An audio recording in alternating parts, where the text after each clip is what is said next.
I saw a few of the incidents myself, but mostly I heard about them, and when I did, I quizzed people until I'd got a more or less full account.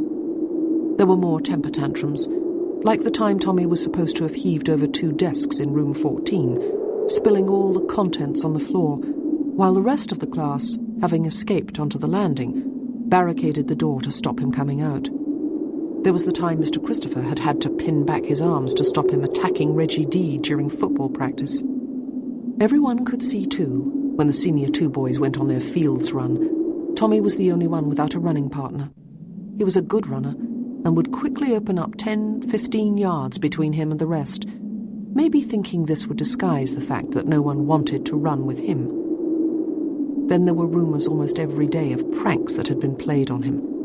A lot of these were the usual stuff, weird things in his bed, a worm in his cereal, but some of it sounded pointlessly nasty. Like the time someone cleaned a toilet with his toothbrush, so it was waiting for him with shit all over the bristles. His size and strength, and I suppose that temper, meant no one tried actual physical bullying. But from what I remember, for a couple of months at least, these incidents kept coming. I thought sooner or later someone would start saying it had gone too far, but it just kept on, and no one said anything. I tried to bring it up once myself, in the dorm after lights out. In the seniors we were down to 6 per dorm, so it was just our little group, and we often had our most intimate conversations lying in the dark before we fell asleep.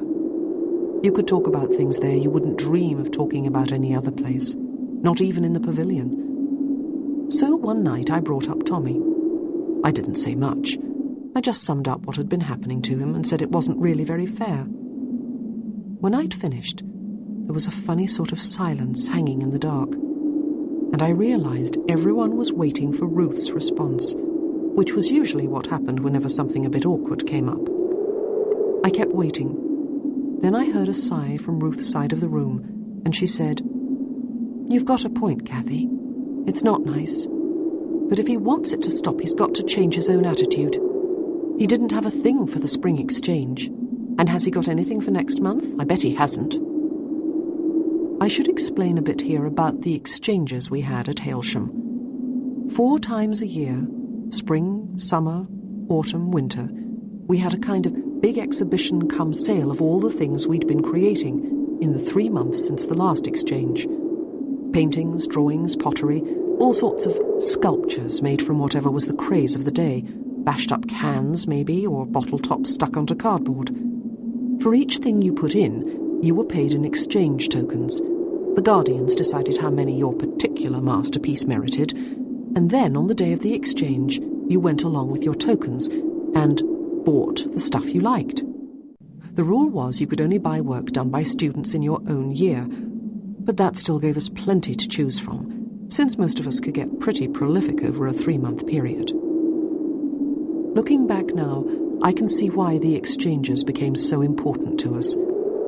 For a start, they were our only means, aside from the sales were something else which I'll come to later, of building up a collection of personal possessions. If, say, you wanted to decorate the walls around your bed, or wanted something to carry around in your bag and place on your desk from room to room, then you could find it at the exchange. I can see now, too, how the exchanges had a more subtle effect on us all. If you think about it, being dependent on each other to produce the stuff that might become your private treasures, that's bound to do things to your relationships. The Tommy business was typical. A lot of the time, how you were regarded at Hailsham, how much you were liked and respected, had to do with how good you were at creating.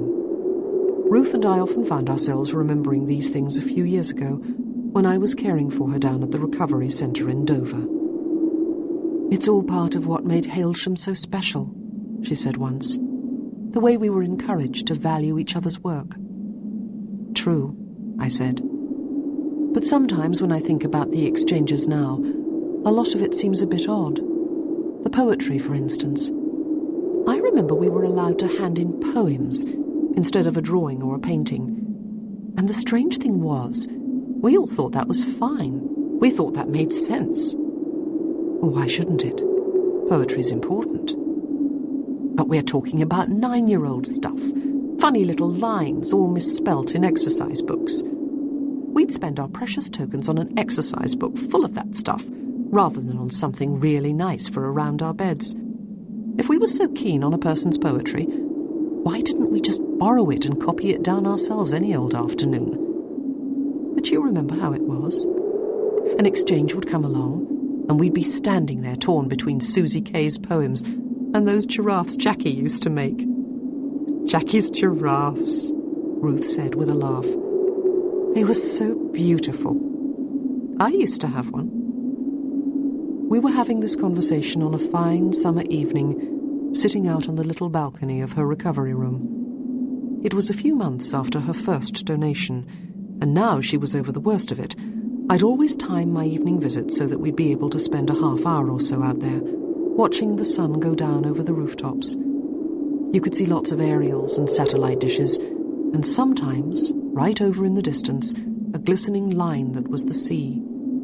I'd bring mineral water and biscuits, and we'd sit there talking about anything that came into our heads. The centre Ruth was in at that time, it's one of my favourites, and I wouldn't mind at all if that's where I ended up. The recovery rooms are small, but they're well designed and comfortable. Everything, the walls, the floor, has been done in gleaming white tiles, which the centre keeps so clean. When you first go in, it's almost like entering a hall of mirrors.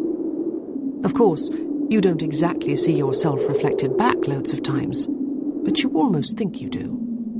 When you lift an arm, or when someone sits up in bed, you can feel this pale, shadowy movement all around you in the tiles. Anyway, Ruth's room at that centre, it also had these big glass sliding panels, so she could easily see the outside from her bed. Even with her head on the pillow, she'd see a big lot of sky. And if it was warm enough, she could get all the fresh air she wanted by stepping out onto the balcony. I loved visiting her there, loved those meandering talks we had, through the summer to the early autumn, sitting on that balcony together, talking about Hailsham, the cottages, whatever else drifted into our thoughts. What I'm saying, I went on, is that when we were that age, when we were 11, say, we really weren't interested in each other's poems at all. But remember, someone like Christie. Christie had this great reputation for poetry, and we all looked up to her for it. Even you, Ruth. You didn't dare boss Christie around. All because we thought she was great at poetry. But we didn't know a thing about poetry. We didn't care about it. It's strange. But Ruth didn't get my point. Or maybe she was deliberately avoiding it. Maybe she was determined to remember us all as more sophisticated than we were. Or maybe she could sense where my talk was leading and didn't want us to go that way. Anyway, she let out a long sigh and said, "We all thought Christie's poems were so good. But I wonder how they'd look to us now. I wish we had some here. I'd love to see what we'd think." Then she laughed and said, "I have still got some poems by Peter B., but that was much later when we were in Senior 4. I must have fancied him. I can't think why else I'd have bought his poems. They're just hysterically daft. Takes himself so seriously. But Christie, she was good. I remember she was. It's funny, she went right off poems when she started her painting, and she was nowhere near as good at that. But let me get back to Tommy. What Ruth said that time in our dorm after lights out, about how Tommy had brought all his problems on himself, probably summed up what most people at Hailsham thought at that time. But it was when she said what she did that it occurred to me, as I lay there, that this whole notion of his deliberately not trying was one that had been doing the rounds from as far back as the juniors. And it came home to me with a kind of chill that Tommy had been going through what he'd been going through, not just for weeks or months, but for years. Tommy and I talked about all this not so long ago, and his own account of how his troubles began confirmed what I was thinking that night. According to him, it had all started one afternoon in one of Miss Geraldine's art classes. Until that day, Tommy told me, he'd always quite enjoyed painting. But then, that day in Miss Geraldine's class, Tommy had done this particular watercolour of an elephant standing in some tall grass, and that was what started it all off. He'd done it, he claimed, as a kind of joke. I quizzed him a lot on this point, and I suspect the truth was that it was like a lot of things at that age. You don't have any clear reason, you just do it. You do it because you think it might get a laugh, or because you want to see if it'll cause a stir. And when you're asked to explain it afterwards, it doesn't seem to make any sense. We've all done things like that. Tommy didn't quite put it this way, but I'm sure that's how it happened. Anyway, he did his elephant, which was exactly the sort of picture a kid 3 years younger might have done. It took him no more than 20 minutes and it got a laugh, sure enough, though not quite the sort he'd expected. Even so, it might not have led to anything. And this is a big irony, I suppose, if Miss Geraldine hadn't been taking the class that day. Miss Geraldine was everyone's favourite guardian when we were that age. She was gentle, soft-spoken, and always comforted you when you needed it, even when you'd done something bad or been told off by another guardian. If she ever had to tell you off herself, then for days afterwards she'd give you lots of extra attention, like she owed you something. It was unlucky for Tommy that it was Miss Geraldine taking art that day, and not, say, Mr. Robert or Miss Emily herself, the head guardian, who often took art. Had it been either of those two, Tommy would have got a bit of a telling off. He could have done his smirk, and the worst the others would have thought was that it was a feeble joke. He might even have had some students think him a right clown. But Miss Geraldine being Miss Geraldine, it didn't go that way. Instead, she did her best to look at the picture with kindness and understanding. And probably guessing Tommy was in danger of getting stick from the others, she went too far the other way, actually finding things to praise, pointing them out to the class.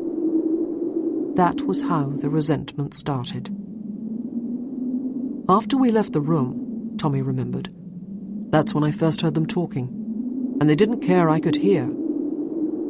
My guess is that from some time before he did that elephant, Tommy had had the feeling he wasn't keeping up, that his painting in particular was like that of students much younger than him, and he'd been covering up the best he could by doing deliberately childish pictures. But after the elephant painting, the whole thing had been brought into the open, and now everyone was watching to see what he did next. It seems he did make an effort for a while, but he'd no sooner have started on something, there'd be sneers and giggles all around him.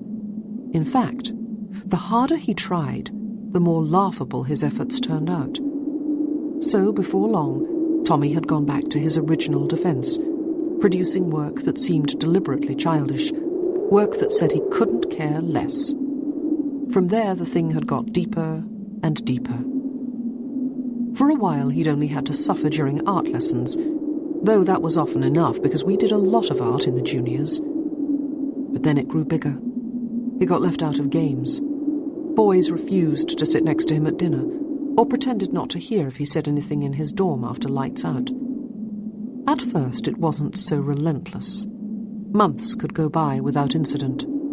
He'd think the whole thing was behind him. Then something he did, or one of his enemies like Arthur H., would get it all going again.